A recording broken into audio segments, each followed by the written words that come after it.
जब हमने ठीक दूसरी गाथा का वाचन किया और उसके अर्थ को समझे तो ये ठीक उसके विपरीत थी।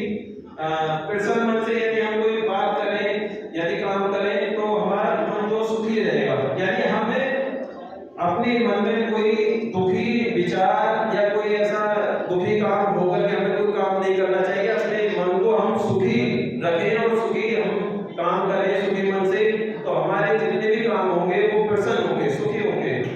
और जब मैंने अंतिम गाथा के बारे में बताना चाहूँगा, जब मैंने एक अंतिम गाथा पढ़ी, नाहि वेदिल वेदानि समन्ति कुलाचरण एवेंच समन्ति एस धर्मो सनंदरो। इस संसार में वेद से वेद कभी शांत नहीं होता, एवेद से ही शांत होता है। यही संसार का सनातन नियम है।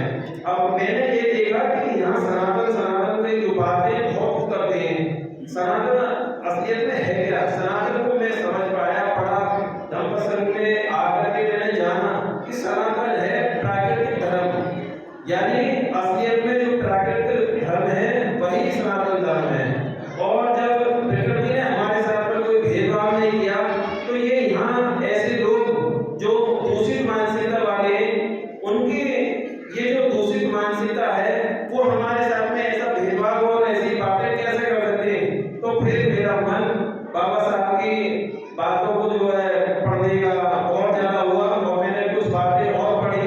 और अब मैं कह सकता हूँ आपके सामने कि मैं आपको बताना चाहूँगा कि राजमिस्त्री का काम करने के साथ साथ में मैं धम्मसंघ में और ज्यादा अध्ययन कर रहा हूँ, मैं और ज्यादा सीखने का काम कर रहा हूँ।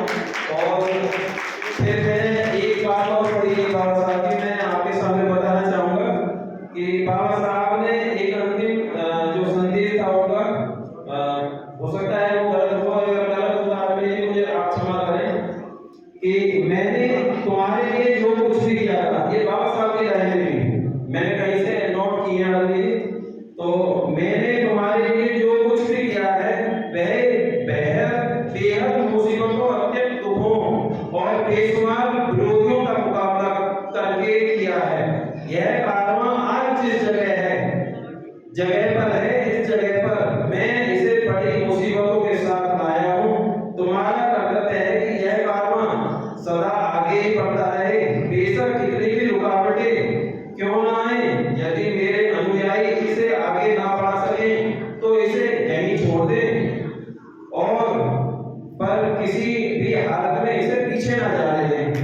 आप लोगों को मेरा यही अंतिम संदेश है। तो बाबा साहब की ये जो लाइनें थी मुझे बहुत प्रेरित करती हैं। और मैं जब दिन भर मेहनत मजदूरी का काम करता हूँ तो शाम को मैं धम्मसंघ की गूगल मीटिंग में जुड़ता हूँ और मैं और ज्यादा सीखने का काम करता हूँ, ताकि मैं ऐसी जगह पर खड़े होकर अपने लोगों को बता सकूं कि बाबा साहब ने हमारे लिए क्या कुछ नहीं किया। आप जैसे जो गलत दूषित मानसिकता वाले लोग हैं उनको आप छोड़िए और बाबा साहब की शरण में, तथागत गुरु की शरण में और धम्मसंघ की शरण में आइए।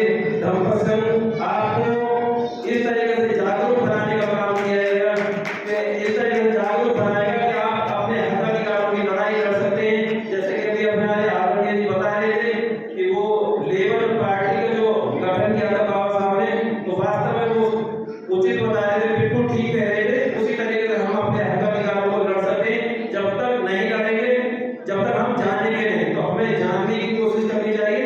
और धम्मसंघ के विश्व शांति निवारण स्कूल में आप जो अपना रजिस्ट्रेशन करा सकते हैं। मैं इन्हीं बातों के साथ में अपनी गाड़ी को विराम दूंगा। आप सभी को आपने मुझे सुना, बहुत बहुत धन्यवाद। यदि मुझसे कोई त्रुटि हुई हो तो क्षमा करें जी, बहुत बहुत धन्यवाद।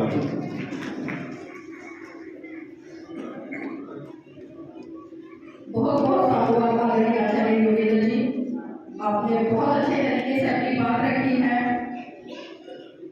और कार्यक्रम की रूपरेखा को आगे बढ़ाते हुए अब मैं आमंत्रित करूंगी धम्मसंघ की भूमिका को बताने के लिए धम्मसंघ के संस्थापक आदरणीय एडवोकेट जयपी प्रकाश जी वो आए और हमें अवगत करें कि धम्मसंघ क्या है, उसकी भूमिका क्या है